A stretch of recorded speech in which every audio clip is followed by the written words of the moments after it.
Good morning, afternoon, evening, wherever you are watching this. Thank you so much for subscribing and tuning in. My name is Caitlin, otherwise known as Compatibility Coach, and I am a love and life coach that helps people get great relationships and break away from toxic cycles and things that no longer serve them. So, on the topic of toxic cycles and breaking away from things that don't serve you, today we are going to be talking about a subject that is very close to my heart and a real key reason why so many people do come and coach and do come and work with me. And it is about how to beat the romantic comparison trap, which might resonate with you guys, as I was hosting a guest expert called the Turning 30 Coach on my group coaching program Leading in Love, which is starting in September, so let me know if you want details. And we were really talking about how to leave the timelines behind and stop feeling left behind and kind of get out of that trap of comparison. So it's what I wanted to talk to you about today, as it's come up quite a lot with clients in recent weeks too. But I know that a lot of people within my community are sick of feeling like they are one step behind when comparing themselves to social media, to friends, to family, to colleagues. And this is really whether it's in work, life, love, but especially love, because that is the one area that I think if we aren't either where we expected ourselves to be by a certain age, or whether we're not where society or our family or friends expect us to be by a certain age, it can trigger a lot of feelings of insecurity, not feeling enough, feeling like there's something wrong with you, or feeling like there is a pressure to be something or be in a romantic situation that actually you don't have any interest in. So it's a really, really interesting topic. And for a lot of the women I work with, yes, they would love to meet somebody, but they want to do it without the pressure of timelines and feeling like you should be somewhere. They want to be able to enjoy the process, and really that's what we work towards together. So what I want to talk to you about today is a little bit about why we compare and why the comparison trap falls into place a lot, and also give you 3 key pointers to how you can break the cycle for yourself. As Theodore Roosevelt said, comparison is the thief of joy, which I really, really, really resonate with, because as humans, we look at ourselves relatively. That's how we assess where we are, by looking at other people. So it's completely normal. But it also means when we're looking at it through a gaze of insecurity or through lack, it makes us feel worse about our position and not enough. And social theory argues that comparison is completely normal.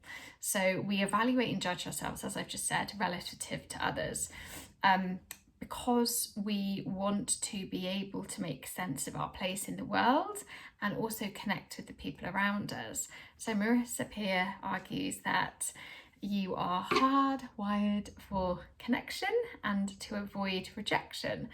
And one of the ways we get connection is conforming in a way to where other people are, because it means you are safe in the herd, you don't stand out, there's far less risk of you being cast out and rejected.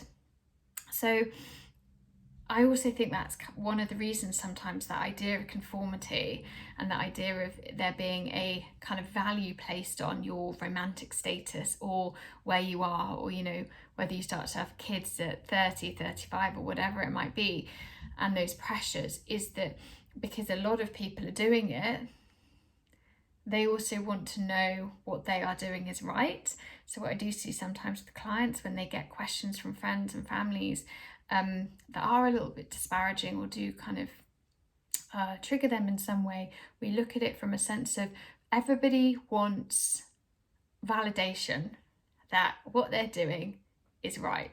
Everybody wants validation that their path is the right way. So when they do see somebody who is living outside of that tick box, who is doing things their way and is excited about life and is traveling or has just got, an amazing job, or is just really happy being who they are and on their own, it can spark a lot of feelings for that other said person. So I think sometimes we can frame comparison as well, and that pressure of the timeline at least, with a gaze that when people do make you feel, well, when people come at it from a perspective of questioning your choices, then that's actually far more about them than us. So let's get on to 3 ways that we can start to tackle comparison so we don't have to feel left behind, or we can kind of break that cycle of feeling like we've got to conform, or sometimes there's something wrong with us because we haven't reached that milestone we want.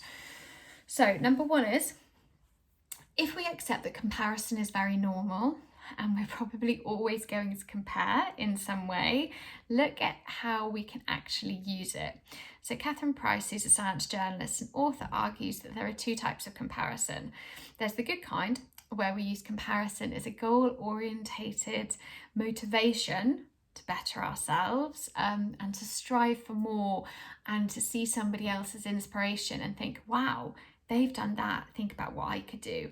Or, oh, if that's happened to them, why can't that happen for me?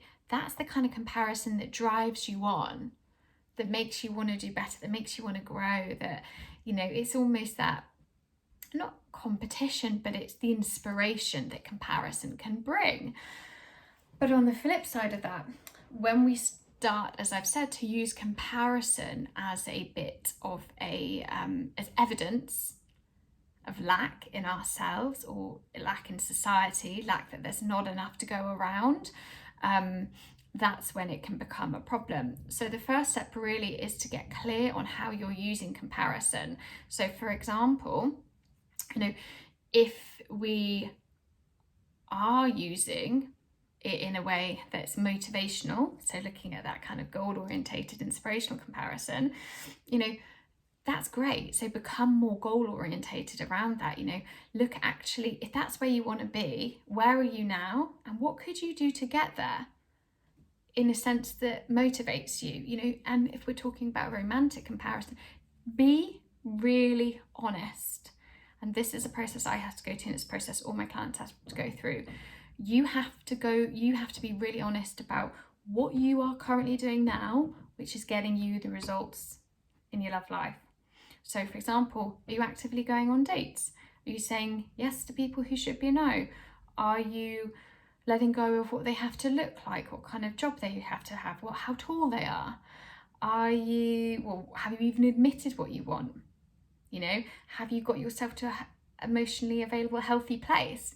Because if you haven't, that can be the fire in your belly to drive you forward. We can start to really clearly work through those blocks and push yourself forward and give you the best chance possible to get that healthy relationship, if that's what you want. And on the second hand, I'd say, if we're using comparison in a way to make ourselves feel less than, there are things we can put in place to actually prevent this and turn the volume down on this aspect. So one things that I do get with clients to do when they're going through this is have a look at their space, especially your social place. Where can you mute people? Where can you unfollow people? Your friend's not going to know if you've muted them, because actually at the moment, for where you are, you do find it a little bit triggering seeing all the engagement pictures and the holiday pictures and everything else. It doesn't make you a bad person. It just means at this time and place, you need not to see it, and that's okay. You can you can mute suggested posts. They drive me mad. You create your social following, hopefully in a way that makes you feel good, but then if you have all these bombardments of suggested posts, that's talking about babies and getting engaged, or dating apps, or all this self-help stuff, you can actually turn those off for a month at a time. So that's what I do. You can also, again, something I work on with clients, is curating a slightly different social group as well. So I know that it can feel quite lonely if you are the only person in a group of friends who is single, and that was definitely my story back in the day. So what clients will do is often look at friendship connections. You know, who can they spend more time with, who might be in a more similar position with them, or at least willing to talk and be really open about it and get it. You know, I'm not saying ditch all your friends who are in relationships at all, but where can you create new opportunities that allows you to slightly step out of that space of comparison?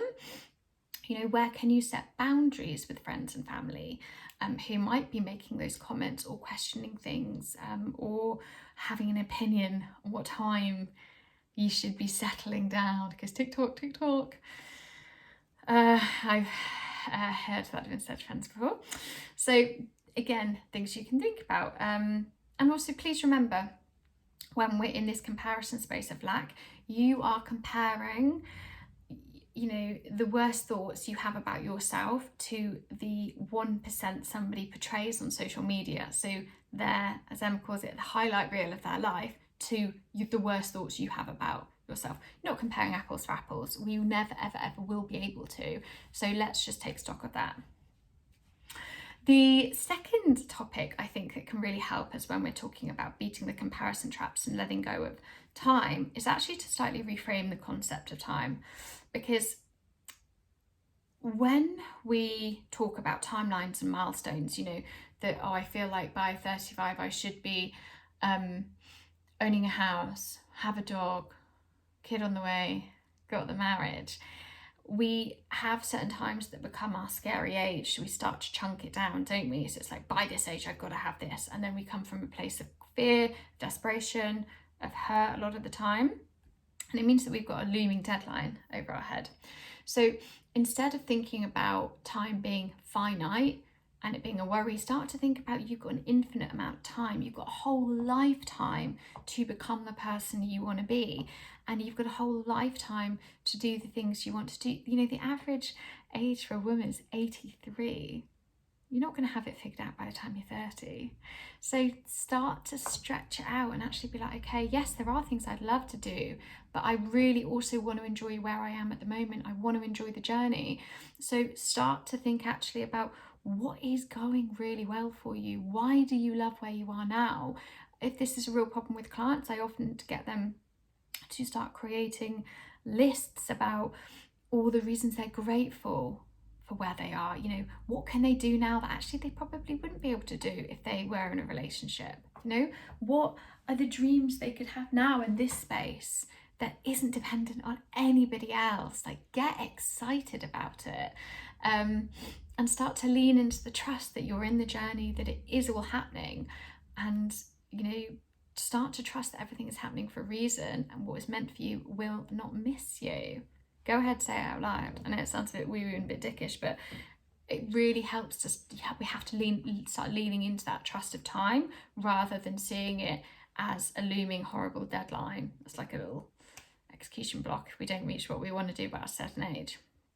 So, and I'm going to say as well, I have done another video on this where I go a lot more into talking about the biological clock and things like that, and I can provide stats and stuff within that video, because I'm not ignoring that subject, because I know it's a huge topic for women, that to sit here and be like, oh, you've got all the time in the world, when, you know, if children is something you want, yes, then that is something to consider. So I have done another YouTube video on that, so I'm not ignoring it, I promise. But my third point is that, as Emma says, turn the volume up on you, and I call this staying in your own lane. I named my 3-month coaching program Become Your Leading Lady, because this is about you becoming your own leading lady. You are the actor in your own life. So what can we do to turn that volume up on you? Again, going back to that, what can we do that makes you excited about where you are? You know, get clear on what you want, get clear on what you would love to have in your life. Get clear on what makes you tick, what lights you up. If you let go of the shoulds and the tick boxes and the timelines and the pressure, what life would you want? You know, spend 5 minutes writing about what genuinely you want in your life, outside of the shoulds and outside of the kind of conformity. So have a bit of a think, like get really clear on it. Because as I said, average life expectancy 83. You've got time to figure it out, which means you've got time to mess up, you've got time to make mistakes. Like, get clear on what it is that you would really, really love your life to look like, and give yourself permission to change your mind as well. So those are my 3 tips. One is look at how we can use comparison. What are the really practical things you can do to either use it as a healthy motivator and see where you want to get to, or how we can use it to dial down certain aspects of our life and what we're creating and allowing in. Number 2 is slightly reframe the concept of time and get really grateful for where you are and what's going on now. And number 3 is become your own leading star in your life. If we think about things from the world of infinite possibilities, take a good look about actually what you want in your future outside of what anybody else thinks you should have. Brilliant. Well, please rate, subscribe and review so I can keep making any content. Any questions, just let me know. And I will speak to you all soon.